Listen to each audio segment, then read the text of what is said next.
ಎಲ್ಲರಿಗೂ ವಚನಗಳು ವಿತ್ ಮುಗುಳುನಗೆ ಚಾನಲ್ಗೆ ಆತ್ಮೀಯವಾದ ಸ್ವಾಗತ. ಇಂದಿನ ವಿಡಿಯೋದಲ್ಲಿ ನಮ್ಮ ಸ್ವಾರ್ಥ ಹೆಚ್ಚಾದಾಗ ಏನಾಗುತ್ತೆ ಅದ್ರ ಪರಿಣಾಮ ಅನ್ನೋದ್ರ ಬಗ್ಗೆ ಅಲ್ಲಮ್ಮ ಪ್ರಭುಗಳು ತಮ್ಮ ವಚನದಲ್ಲಿ ಅದ್ಭುತವಾಗಿ ಹೇಳಿದ್ದಾರೆ. ಬನ್ನಿ ಸ್ನೇಹಿತರೆ, ಇವತ್ತಿನ ವಿಡಿಯೋದಲ್ಲಿ ವಚನ ಮತ್ತು ಆ ವಚನದ ಭಾವಾರ್ಥವನ್ನು ನೋಡೋಣ.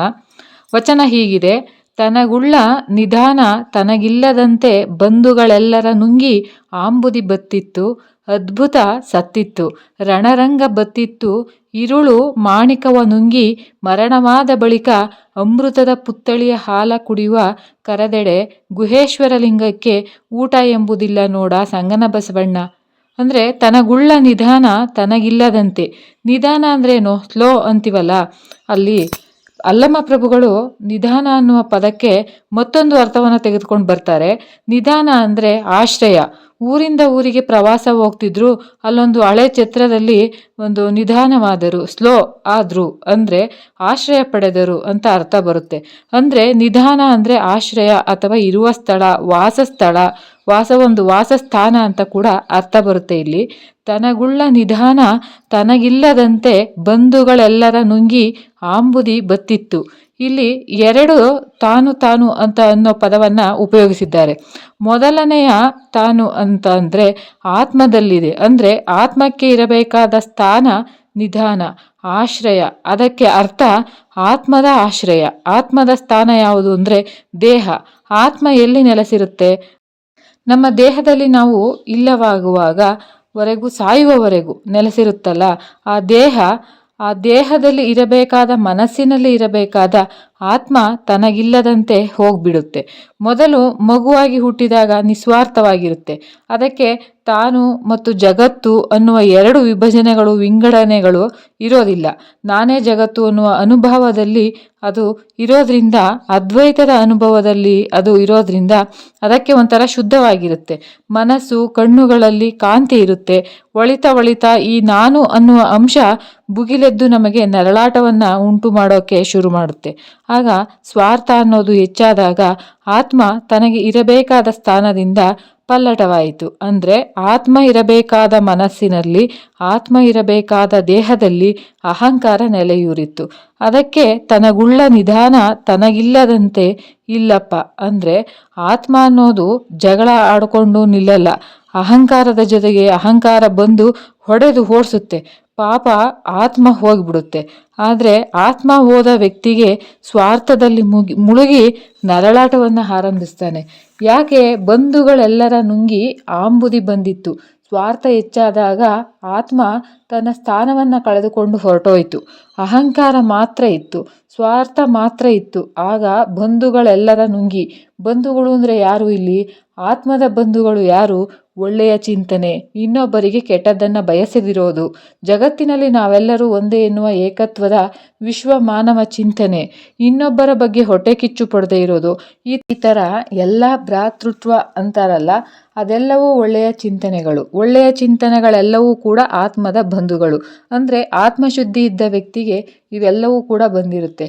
ಅದೇ ಕೆಟ್ಟ ಚಿಂತನೆಗಳು, ಹೊಟ್ಟೆ ಕಿಚ್ಚು, ಇನ್ನೊಬ್ಬರನ್ನು ಕಂಡ್ರೆ ಆಗಲ್ಲ, ಕಂಪ್ಯಾರಿಸಮ್ಗಳು, ಉಪಯೋಗ ಇಲ್ಲದ ಹೋಲಿಕೆಗಳು, ಅವೆಲ್ಲವೂ ಇದ್ದಾಗ ಅಹಂಕಾರ ಇರುತ್ತೆ, ಆತ್ಮವಿರಲ್ಲ. ಹಾಗಾಗಿ ಆತ್ಮ ಹೋಗಿದ್ರಿಂದ ಆತ್ಮದ ಬಂಧುಗಳಾದ ಒಳ್ಳೆಯ ಚಿಂತನೆಗಳೆಲ್ಲವೂ ನುಂಗಿ ಆಂಬುದಿ ಬತ್ತಿತ್ತು. ಆಂಬುದಿ ಅಂದ್ರೇನು? ಸಾಗರ, ಸಮುದ್ರ.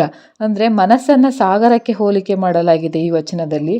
ಆತ್ಮ ಇರಬೇಕಾದ ಸ್ಥಾನದಲ್ಲಿ ಆತ್ಮ ಇಲ್ಲದಿರುವುದರಿಂದ ಆತ್ಮದ ಬಂಧುಗಳಾದ ಒಳ್ಳೆಯ ಚಿಂತನೆಗಳೆಲ್ಲವೂ ಮನಸ್ಸಿನಲ್ಲಿ ಇರಿಸಿಕೊಳ್ಳಲಾಗದೆ ಮನಸ್ಸು ಬತ್ತಿ ಹೋಗಿದೆ, ಸ್ವಾರ್ಥ ಹೆಚ್ಚಾಗಿದೆ.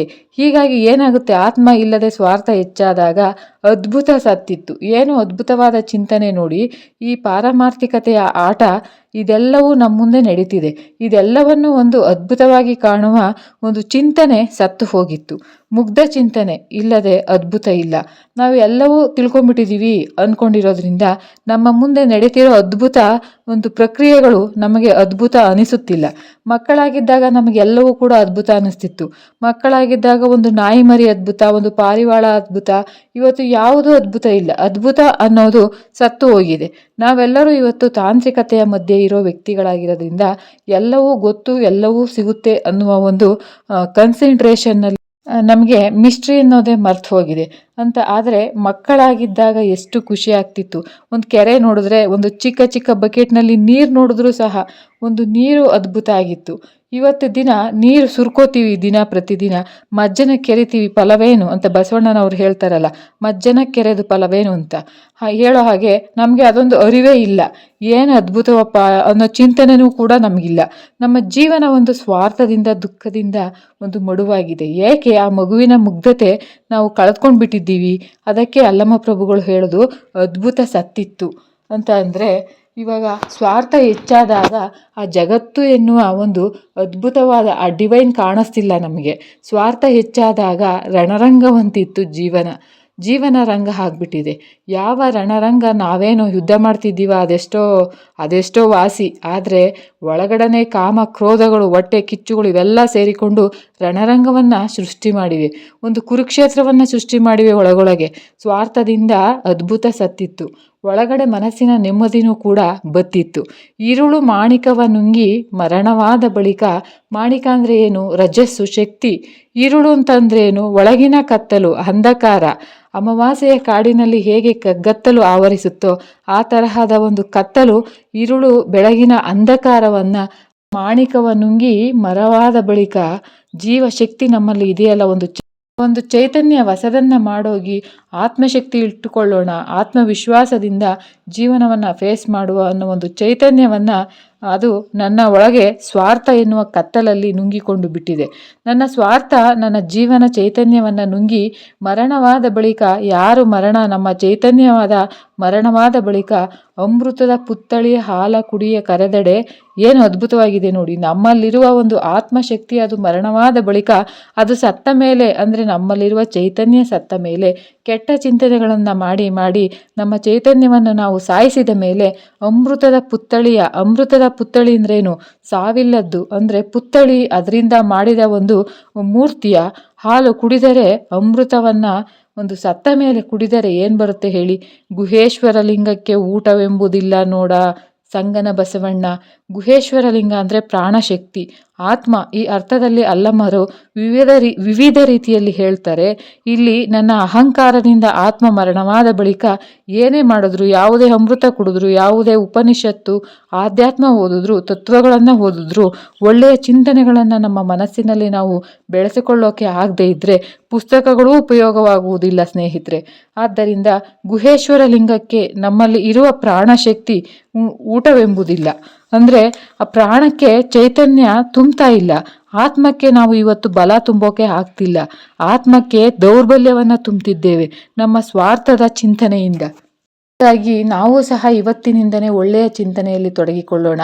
ಅದೇ ಆತ್ಮಾನುಭವ. ಒಳ್ಳೆಯ ಚಿಂತನೆಗಳು ಅಂದರೆ ಇನ್ನೊಬ್ಬರಿಗೆ ಕೆಟ್ಟದನ್ನು ಬಯಸದೇ ಇರೋದು, ಹೊಟ್ಟೆ ಕಿಚ್ಚು ಬಿಡೋದು, ಇವೆಲ್ಲ ನಾವು ಪಾಲಿಸದೆ ಯಾವುದೇ ಒಂದು ಆಧ್ಯಾತ್ಮಿಕ ತತ್ವಗಳನ್ನು ಪಾಲಿಸಿದರೂ ಪೂರ್ಣತ್ವವನ್ನು ಪಡೆದುಕೊಳ್ಳೋಕೆ ಸಾಧ್ಯವಿಲ್ಲ. ಅದನ್ನೇ ಇಲ್ಲಿ ಅಲ್ಲಮ್ಮ ಪ್ರಭುಗಳು ಹೇಳ್ತಾರೆ.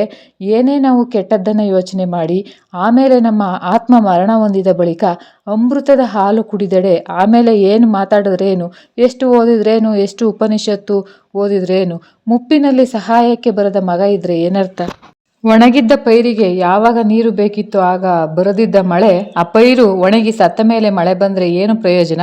ಹಾಗೆ ಇಲ್ಲಿ ಸ್ವಾರ್ಥದಿಂದ ಆತ್ಮ ಸತ್ತ ಮೇಲೆ ಏನೇ ಆಧ್ಯಾತ್ಮಿಕ ಚಿಂತನೆಯನ್ನು ಮಾಡಿದ್ರೂ ಅದಕ್ಕೆ ಅರ್ಥವಿಲ್ಲ.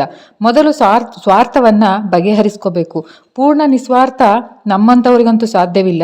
ಆದರೆ ಇದ್ದಿದ್ರಲ್ಲೇ ಸ್ವಲ್ಪ ಜಾಸ್ತಿ ನಿಸ್ವಾರ್ಥವನ್ನು ಬೆಳೆಸಿಕೊಂಡಾಗ ಆತ್ಮ ತನ್ನ ಮೂಲ ಸ್ಥಾನಕ್ಕೆ ಸ್ವಲ್ಪವೇ ಮರಳಿ ಬರೋಕೆ ಶುರು ಆಗುತ್ತೆ. ಆಗ ಆ ಆತ್ಮ ಬರುತ್ತಿದ್ದ ಹಾಗೆ ಅದೇ ಶಕ್ತಿಯನ್ನು ತುಂಬಿ ಇನ್ನಷ್ಟು ನಿಸ್ವಾರ್ಥವನ್ನು ಬೆಳೆಸೋಕೆ ಶುರು ಮಾಡುತ್ತೆ. ಹಾಗಾಗಿ ನಾವು ಆದಷ್ಟು ಒಳ್ಳೆಯ ಚಿಂತನೆಯನ್ನು ಇವಾಗ ಮಾಡ್ತಿದ್ದೀವಾ? ಇಲ್ಲ. ಇವಾಗಲೇ ಕೂಡ ಈ ಕ್ಷಣದಿಂದನೇ ಒಂದು ಒಳ್ಳೆಯ ಚಿಂತನೆಯನ್ನು ಮಾಡೋಣ. ಆಗ ನಿಸ್ವಾರ್ಥ ಸಹಜವಾಗಿ ನಮ್ಮನ್ನು ಹುಡುಕಿ ಬರುತ್ತೆ. ಅಂತಹ ಒಂದು ನೆಮ್ಮದಿ ಪ್ರಾಪ್ತವಾಗುತ್ತೆ ಅಂತ ಹೇಳ್ತಾರೆ. ಎಲ್ಲರಿಗೂ ಕೂಡ ಹೃದಯಪೂರ್ವಕ ಧನ್ಯವಾದಗಳು.